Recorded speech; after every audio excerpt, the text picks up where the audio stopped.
Eu tenho 40 anos. Se você está nos seus 20 e poucos ou 30 e poucos anos, eu gostaria de compartilhar com você algo que eu não tinha entendido até pouco tempo atrás. Os meus 20 e poucos anos foram a época mais transformadora da minha vida.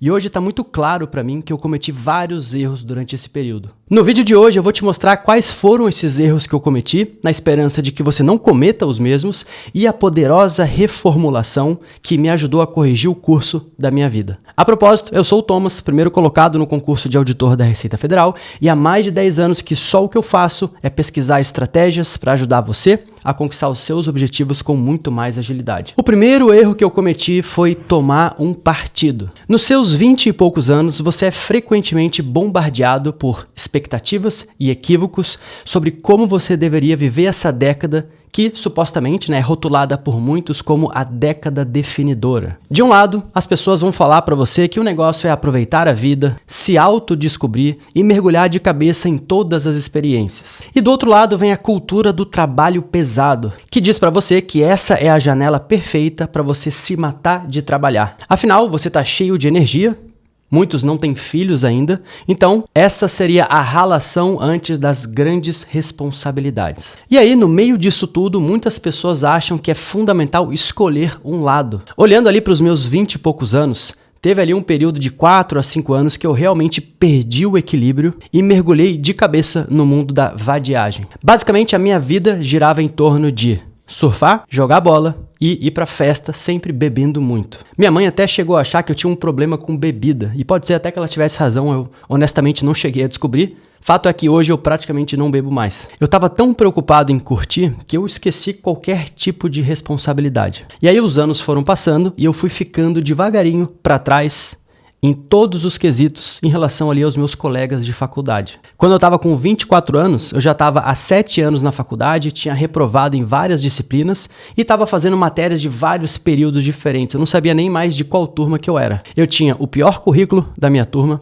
as piores notas e o único sem nenhuma experiência no mercado de trabalho quando eu estava ali prestes a me formar. E aí, a conta estava começando a chegar. Olhando para trás, eu vejo que quando eu passei no vestibular para uma faculdade pública com 17 anos, eu achei na época que por ter conquistado isso eu não tinha mais nenhuma obrigação com nada, só com curtir a vida. Mal sabia eu que aquele não era o fim das minhas responsabilidades, era só o começo, porque a minha vida profissional estava começando naquele momento, embora eu estivesse agindo como se ela estivesse terminando. Eu vejo hoje que eu poderia ter tido muito mais equilíbrio nas minhas decisões. Poderia sim ter curtido a vida, praticado esportes, mas ao mesmo tempo poderia já ir devagarinho construindo a minha bagagem profissional. E isso não depende do rumo profissional exato que eu iria tomar, porque o compromisso com o seu desenvolvimento ele sempre é aproveitado mesmo que você mude de área, que foi o que aconteceu comigo. Eu saí da área da faculdade, da minha área de formação e fui para os concursos públicos. Mas independente de eu ter trocado de área, a preocupação com desenvolvimento é algo que você aproveita para a vida, independente do rumo exato profissional que você vai tomar. Meu segundo erro foi achar que os meus objetivos eram mais importantes do que a minha identidade. Deixa eu explicar melhor. Durante muitos anos, eu estabelecia metas e objetivos como todo mundo. Ir na academia 4 vezes por semana esse mês, ler 2 livros no mês, passar em um concurso público, entre vários outros objetivos. Eu tinha os meus objetivos escritos em algum lugar sempre. E sim, de vez em quando eu conquistava um objetivo. Mas olha só o problema, eu ainda era a mesma pessoa do outro lado. Então, eu lia os livros que eu tinha que ler naquele mês, mas depois eu parava de ler. Eu ia na academia 4 vezes por semana durante todo o mês e depois, no mês seguinte, eu ia 2 vezes por semana, 1 vez por semana ou de repente nem ia. Eu atingia o alvo e depois deslizava. Eu não conseguia manter os meus objetivos em efetivo cumprimento, porque a minha identidade não tinha mudado nada. O escritor James Clear, que escreveu Hábitos Atômicos, ele diz o seguinte: cada ação que você toma é um voto para o tipo de pessoa que você acredita ser. E isso é verdade. Depois de um certo tempo, a balança vira e você simplesmente se torna aquela pessoa. Existe um estudo fascinante sobre votos que foi feito nos Estados Unidos. Quando os pesquisadores perguntaram para as pessoas se elas iriam se tornar votantes, ao invés de perguntar se elas iriam votar, a presença nas urnas aumentou 15%. Perceba, a mesma ação, A diferença estava na identidade. As pessoas possuem uma tendência muito maior de seguir adiante com seus planos quando elas percebem que esses objetivos fazem parte de quem elas são, e não só mais um item ali num checklist qualquer. Esse é o poder da identidade. E é por isso que as resoluções de ano novo falham com tanta frequência. Você continua tentando aparecer como a sua velha versão. Então eis aqui uma reformulação para você aplicar. Para de perguntar qual objetivo que eu quero seguir e comece a se perguntar quem que eu quero me tornar. Ao invés de falar, eu quero perder 10 quilos, diga assim, eu sou uma pessoa que prioriza a saúde. Ao invés de falar, eu quero passar num concurso, tenta falar assim para você mesmo, eu sou uma pessoa estudiosa, disciplinada e que se preocupa com o futuro. A mudança pode parecer sutil, cara, mas é tudo. E agora você precisa prestar muita atenção nisso aqui, porque você pode achar que isso vai na contramão de tudo que você aprendeu sobre metas. Porque certamente você já ouviu isso aqui. Objetivos precisam ser inteligentes, específicos, mensuráveis e realistas. E claro, não tem nada de errado em você ser claro e específico com relação aos seus objetivos. Mas aqui vem uma pergunta.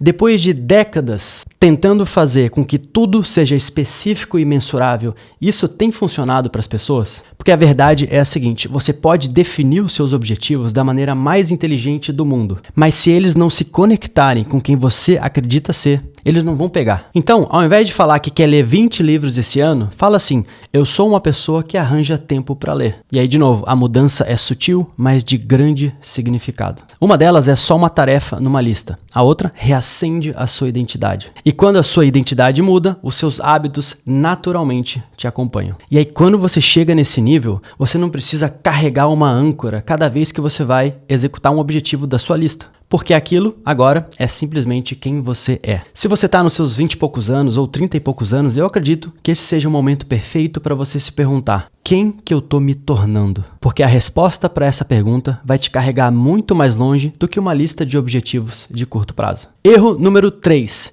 Pare de se preocupar com o que as pessoas pensam de você. Isso foi uma coisa que atrasou muito a minha vida. Se eu fosse tirar uma única lição para você aprender esse vídeo, seria essa. Pare de se preocupar com o que as pessoas pensam de você. Porque acredita em mim, a sua vida ela vai ser totalmente diferente a partir do momento em que você acreditar nisso. Eu gastei muito tempo da minha vida me preocupando com a imagem que eu estava passando para as pessoas. Por isso que no começo da minha faculdade eu comecei a fazer muita farra porque era isso que as pessoas faziam no começo. Não era uma faculdade muito séria minha. Depois, quando eu comecei a tomar um rumo na vida ainda na faculdade, esse rumo que eu tomei também foi no sentido de acompanhar o que as outras pessoas estavam fazendo, o que fazia sentido para elas. Só que para mim não fazia sentido. E foi por isso que depois de me formar, eu engatei no mestrado no qual eu estava muito infeliz. E eu fiz isso só para aparentar que eu estava ocupado com alguma coisa que fazia sentido naquele momento, tentando ali me certificar de que ninguém iria olhar para mim com um olhar de reprovação. Só depois de um tempo que eu comecei a tomar as decisões que realmente eu queria. E aí, finalmente, depois de muito pensar, eu tomei a decisão de trancar o meu mestrado, encerrar o meu ciclo na minha área de formação e começar do zero os meus estudos para o concurso da Receita Federal. Só que esse tipo de decisão causa impacto nas pessoas. Os meus colegas de faculdade deram risada da minha cara. Falaram que só contador que passa no concurso da Receita Federal. O meu orientador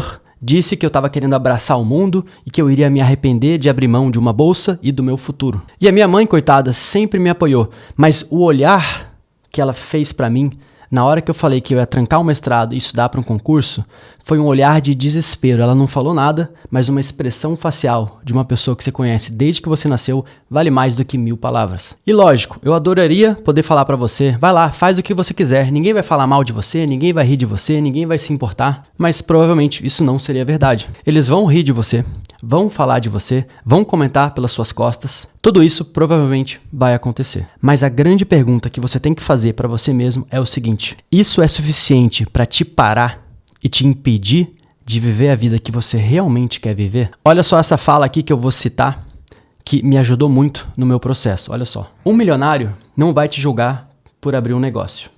Um bodybuilder não vai te julgar se você começar a malhar. Um atleta profissional não iria te julgar por praticar um esporte. Um auditor fiscal não iria te julgar por começar a estudar para concurso.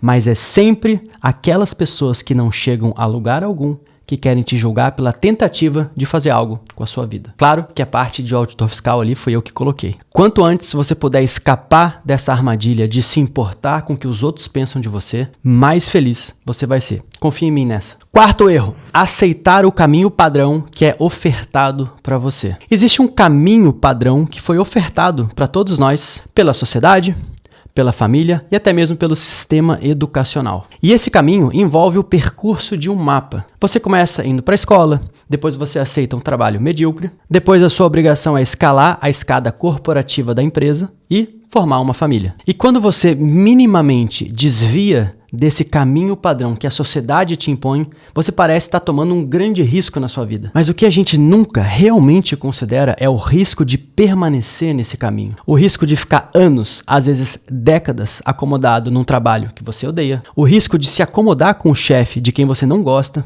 E o risco de se acomodar num relacionamento no qual você não está feliz. Nós raramente levamos em conta esses riscos, não é verdade? E uma forma muito boa de tentar saber se você está cometendo um erro insistindo nesse caminho padrão é se perguntando o seguinte: se você não tivesse nessa atual situação, se você não tivesse nesse emprego, se você não tivesse com esse chefe que você está agora, se você não tivesse nesse relacionamento que você está agora, você sairia do seu trajeto atual para ir atrás dessas coisas agora mesmo? Por exemplo, você iria submeter um currículo para concorrer a uma vaga no emprego que você está agora? Porque se a resposta for não, você tem que mudar alguma coisa. A propósito, isso vem com a ideia de se fazer as perguntas certas. E uma das habilidades mais importantes que eu acredito que todo mundo deveria ter é a curiosidade. Ser um eterno aprendiz e um pensador inteligente vai te ajudar a fazer as perguntas certas e não se acomodar com caminhos padrões impostos tacitamente aí pela sociedade. Quinto erro, pare de sentir pena de você mesmo. Aconteceu muitas vezes de eu cometer alguns erros, de eu falhar, ou principalmente aquilo que para nós concurseiros é muito comum, não conseguir entender nada de algum assunto específico, de alguma disciplina que eu estava estudando. E no começo, a forma como eu encarava isso parecia que era o fim do mundo. Parecia que eu nunca seria ali bom em contabilidade e parecia que eu tinha cometido um grande erro tentando escolher um trajeto tão diferente da minha área de formação. Parecia que eu nunca ia ser bom o suficiente, que nada do que eu fizer agora vai dar certo, tudo vai dar errado, nunca mais eu vou conseguir nada na vida. Então, o melhor seria desistir e voltar para onde? Para minha sorte, eu não tinha para onde voltar. Não tinha um emprego que eu tinha largado, não tinha nenhuma expectativa de entrar no mercado de trabalho na minha formação. Realmente, esse foi um ponto em que eu tive sorte. Eu não tinha nada para voltar. Então, graças a Deus, essa vitimização que eu fazia comigo mesmo, ela nunca ia muito adiante, porque quando eu parava para pensar, eu não tinha largado nada relevante. Hoje eu vejo que se nessa época eu tivesse ali trabalhando num emprego mais ou menos, eu poderia ter levado mais tempo para me recompor e me recolocar na briga pelo futuro que eu realmente desejava para mim. Então você que está me escutando aqui e que realmente quer mudar de vida, escuta o seguinte: se a sua vida está confortável, de certa forma, mas não do jeito que você gostaria, toma cuidado com essa vitimização nos momentos em que você falhar, porque a tentação de voltar para a sua vida mais fácil vai ser muito maior.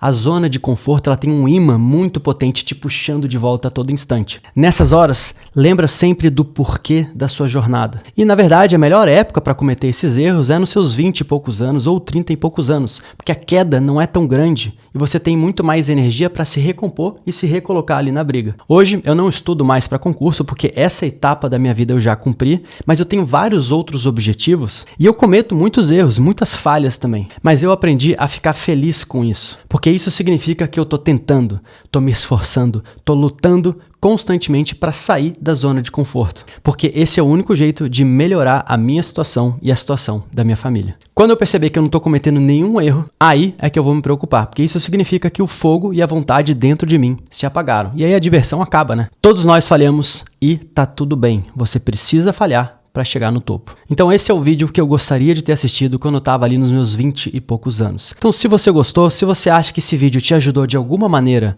a enxergar as armadilhas que a vida pode te preparar e como fugir dessas enrascadas, peço encarecidamente do fundo do meu coração que você curta esse vídeo e principalmente que você se inscreva no meu canal para me ajudar a continuar produzindo vídeos, para ajudar você a conquistar um futuro melhor para você e para sua família. Muito obrigado, um grande abraço e até o nosso próximo vídeo.